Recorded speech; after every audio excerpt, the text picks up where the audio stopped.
From MTN News, this is Montana This Morning. There's a few streets in Billings where you're more likely to be in a car wreck. We'll examine the most dangerous intersections in town. They don't know how to brake, they don't know how to blinker. Plus, we're warning you about a nasty scam that cost one Montana man thousands. I gotta get a job now. I retired. And students at senior high are working on a project that has the potential to save lives. Good morning and welcome to Montana This Morning on this Wednesday, April 12th. Thank you for being with us. New this morning, a man and a woman are behind bars for assaulting a Billings Ace Hardware employee in broad daylight before running off with stolen tools. According to Billings police, this crime happened just after 6 o'clock yesterday evening at the Ace on Main Street. The alleged thieves led officers on a brief car chase before they were taken into custody. The man and woman were booked into jail and are now facing robbery charges. Right now, we don't know the severity of the employee's injuries, but we will continue to follow this story. And in national news, 2 Louisville police officers are being praised as heroes as newly released body cam footage shows the moments they took on the mass shooter at the Old National Bank this week. This morning, CBS's Jared Hill brings us some of that video. 113 Baker, we're making entry. Police body cam video shows the moments Louisville officers Nicholas Wilt and Corey Galloway rushed in to confront the gunman at Old National Bank on Monday. Wilt had only been on the job for 2 weeks. He was shot in the head by the gunman and is now in critical condition. Galloway was shot in the arm.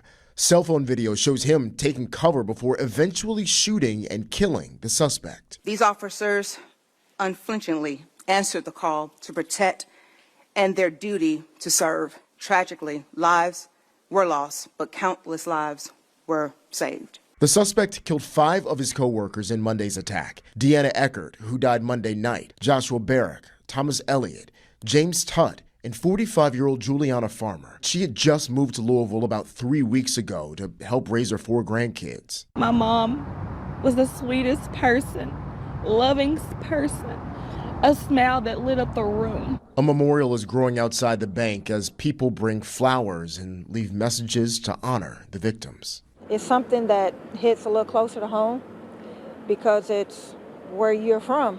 Louisville's interim police chief says the AR-style gun used in the attack was purchased legally from a local dealership last week. Yesterday, Louisville's mayor, Craig Greenberg, pushed for action to curb gun violence. This isn't about partisan politics. This is about life and death. Louisville will hold a community-wide prayer vigil later today. Jared Hill, CBS News. Authorities say they searched the suspect's home and recovered several items. Police have described the attack as targeted because the gunman opened fire on his co-workers, though investigators are still trying to determine a motive.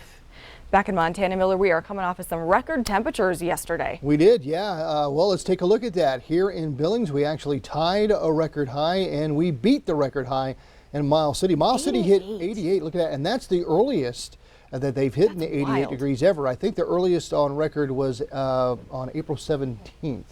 So we beat that record. Now we're going to see some changes. We are going to start to cool back down. But let's take a step back in time. Yesterday, of course, we did hit that, tie that record high yesterday here in Billings. Our overnight low was milder than normal. Very windy yesterday. At times we had a top gust near 40 miles an hour at the airport. It's been a dry month so far, so we're falling even more so in the hole for the moisture totals for the month, but for the year we're just pretty much on target. And the snow totals are lacking for the month, but we're doing okay for the season. Now we've got snow in the forecast and it may be some of that wet snow, so hopefully a good bit of moisture coming with the snow heading our way. We could always use that moisture. Right now we're sitting at 39 at the airport, feels like 33. Winds out of the east at about 9 miles an hour. Temperatures across the area 30s and 40s. Highs today, 40s and 50s. So some of us 25 to 30 degrees colder than yesterday. And today's not even going to be our coldest day. That'll be tomorrow. But that too doesn't last. We'll take a look at that full forecast coming up. All righty, Miller, thank you so much. And a hit and run is a crime many of you watching this morning have likely fallen victim to here in Billings. And those, we've got numbers that back up that claim. 988 times an at-fault driver fled the scene of a traffic wreck in Billings last year. That's out of a total of 3,800 reported accidents. Most of the hit and run drivers got away with it too. Only 151 were caught and cited in 2022. Sometimes the license plate don't match the vehicles that they're on. If it's a stolen or fictitious plate, we have to have a description of the driver. It's scary for how often it can happen. Like Could happen anytime, honestly. Just be careful where you park your car. Police say most hit-and-run drivers flee from fear of DUI, no insurance, or simply being frightened of the consequences. And now we're examining where exactly those wrecks happen. A few intersections in Billings are proving to be more dangerous than others. Q2's Haley Monaco shows us where. There's rarely a time this intersection at King Avenue and South 20th Street isn't busy. And with that comes the car accidents. Wintertime, usually there's at least one a week, just from people trying to speed through. During the summer, we get occasionally 1 to 2 a week. Leonard Slemp has had a front row seat to many of those wrecks. He's worked at a nearby business for the past 7 years. We usually spend most of the winter talking about if we're having an accident in a day. And the data backs that up. 39 accidents were reported here last year. To find the number 2 spot on the city's most dangerous intersections list, we head down the road just a few minutes, less than a mile away. This is 24th Street and Central, which almost claimed last year's top spot with 36 accidents reported, just 3 less than King and 20th. The highest use that we see tends to correlate to the highest number of crashes. City engineer Mac Fogelsong is not surprised 24th and Central also makes the top 3 list due to the heavy traffic this intersection sees. But problems here and elsewhere are improving. The total number of crashes from 2021 to 2022 actually went down. 2021 saw 268 more accidents citywide than in 2022. Fogelsong can't explain why the city saw fewer accidents this past year, but he's not complaining. Bill Schuyler is a produce delivery driver and says he sees reckless driving all of the time. I see a lot of people that are inconsiderate.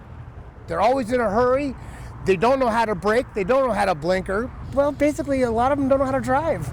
As for number 3 on the most dangerous intersections list, for that, we head to both the Heights and the West End. This intersection at Lake Elmo Drive and Main Street in the Heights comes in at number 3. It's tied with this intersection at King Avenue and Shiloh.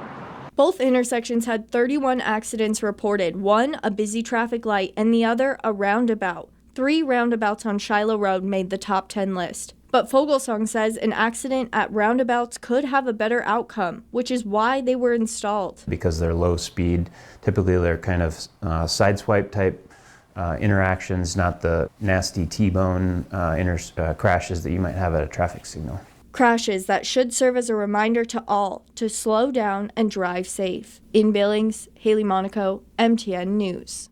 Thank you, Haley. And checking in on the Montana legislature now, where lawmakers are pushing back deadlines to deal with an enormous amount of bills. So far this session, lawmakers have introduced 1,644 bills. That's 300 more than in 2021 and more than any other session since 1973. The 90th and last legislative day is scheduled for May 6th.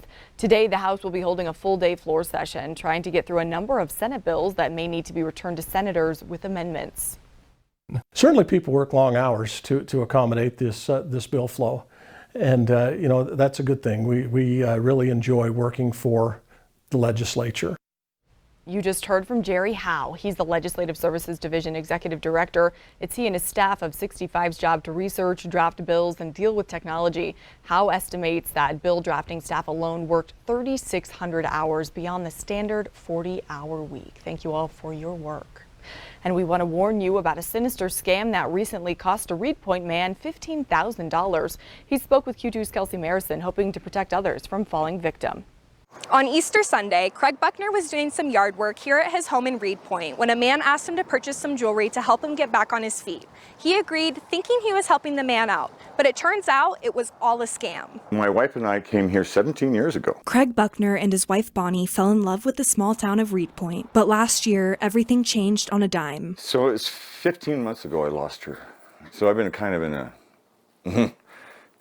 grief is tough. Comes and goes. The last year has been rough. He's retired, trying to make the best of his golden years without her. The pair worked hard for years to save, ultimately tucking away $15,000 in cash for retirement. But that money is also now gone, stolen in a second. I was in my front yard, 2 o'clock in the afternoon, on Easter Sunday, all by myself, Nobody's in town. He pulled up and goes, hey, can you help me? Buckner said a man approached him while he was raking leaves in his yard, down on his luck and looking for a helping hand. The man showed Buckner what he claimed to be $300,000 worth of jewelry, offering a deal that was too good to pass up. He said if Buckner gave him $15,000, Buckner could hold on to the jewelry as a loan until the man returned Tuesday to pay him the money back. It's so persuasively realistic. The weight, the texture, everything about it. Buckner didn't realize he'd been scammed until he walked into a Billings pawn shop to have the jewelry evaluated. We've been seeing gold rings, gold bracelets, gold necklaces, well, alleged gold, from customers for several years now. It typically occurs that they were in a parking lot somewhere. Matt Speck is the general manager of that pawn shop, Grizzly Gold and Silver on the Billings West End, and says this scammer is well known in the pawn shop community. It goes in waves. I've seen 5 a week, maybe 1 a month. Speck says if someone approaches you with an offer too good to be true, it probably is, something Craig Buckner unfortunately learned the hard way. It hurt me a lot. I'll never recover from it. You know, I gotta get a job now.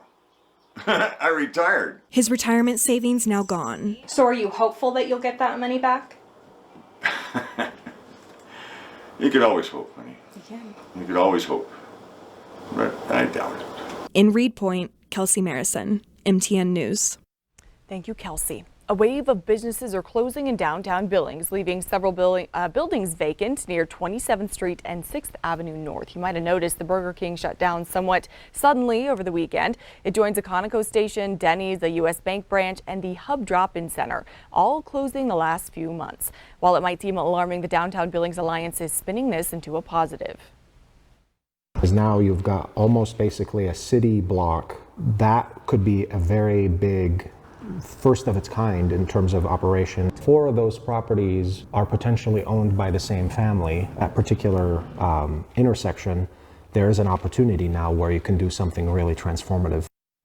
Downtown leaders say many of these vacant buildings fall into a TIF district, meaning funds could be reallocated from property taxes to encourage new businesses to invest in that area. And students at Billings Senior High School are working to raise awareness about a silent killer potentially lurking in your basement. Radon is the leading environmental cause of cancer. As Q2's Russ Riesinger learns, many people don't learn they've been exposed to it until it's too late. It's just really fascinating to me. I really like to learn about science. The students in this honors chemistry class at Billings Senior have been busy learning about something that you can't see, hear, or touch, but it can kill. Before we learned about radon, I really had no idea that it was even it even existed, to be honest. Radon is a radioactive gas that is naturally released in rocks, soil, and water. And that just plugs into the wall and circulates air through it. And it gives you a readout right here. Teacher Craig Beals knew it was present here in our area, but was shocked when he saw just how high some of the levels really are. In 2016, the first year I sent the equipment home with students, and they started to bring back the data from their homes, I was floored. I thought the machines were broken because it was so high. And that's where the danger comes in, because radon can work its way out of the ground and into the air of your home, especially basements, creating health problems over time. And if we breathe it and it gives off its radioactive particle, I call it a little mini bullet, it can hit things in your lungs and damage your lungs. And you end up with cancers, you end up with lung diseases, lots of issues, respiratory issues. Beals has used the data collected from his students over the years to make this interactive map. As you can see, there are a lot of areas with high concentrations. The good news is that the solution to lowering those levels can sometimes be as simple as opening a window or using a special radon pump that you can buy at a hardware store. A professional may need to be called in if levels are very high. As part of their capstone project, these students are also working to get the word out about radon. They've been sending out surveys to raise awareness and gather even more information. I hope that with our outreach we can inform people about, especially homeowners, about the dangers of radon and the effective ways that they can mitigate it from their homes. I think people need to realize that it can be dangerous if people don't know about it. It's the #2 killer for lung cancer, right behind smoking. When you give these young people a little bit of freedom in their learning, it's amazing what they do with it. They'll blow your mind. And like they're doing with this project, they're having a huge impact on our community. Again, that was Q2's Russ Riesinger. And tomorrow we're giving away the Q2 Dream Home to benefit St. Jude Children's Hospital. Let's take a look. It's completely finished and furnished and move-in ready for the new owners. We just need to figure out who that's going to be. There's just a few hundred remaining tickets out of 7,500 total, and you can only get them at ktvq.com/dreamhome. We're also giving away a bunch of secondary prizes throughout the show tomorrow morning. The grand prize giveaway will be during tomorrow night's 5:30 news, so get your tickets while you can. Every ticket is $100 and you could win a home valued at $515,000.